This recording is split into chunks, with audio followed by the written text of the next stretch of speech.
Hello दोस्तों, आप भी महाराणा प्रताप के बारे में जानते हैं। महाराणा प्रताप जो हमारे हमारे राजपूतों के शान है। महाराणा प्रताप वो ऐसे सूरमा हैं जिनके मौत सुनकर अकबर घबरा गया। और अकबर का जो जनता दल था वो सोच रहा था, अपने मंत्री दल तो सोच रहा था कि नहीं, अकबर ये बात बताएंगे तो खुश होंगे, हमें इनाम देंगे।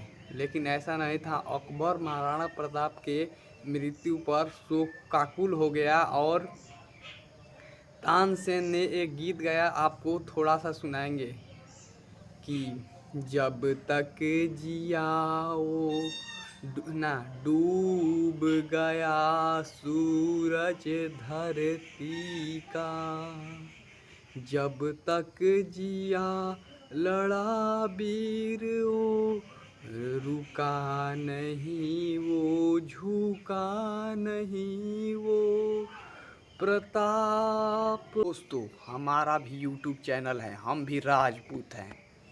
तो हमने यूट्यूब खोला है सिर्फ महाराणा प्रताप के इतिहास को इतना जगाएंगे हम। महाराणा प्रताप के इतिहास को बताना हमारा मकसद है दोस्तों। सोशल मीडिया के माध्यम से महाराणा प्रताप को आगे इतिहास में, जो कोई भी महाराणा प्रताप की हिस्ट्री नहीं पढ़ता है, हमारे वीडियो देखे दोस्तों। हम पाका एक एक बात महाराणा प्रताप के बारे में बताएंगे।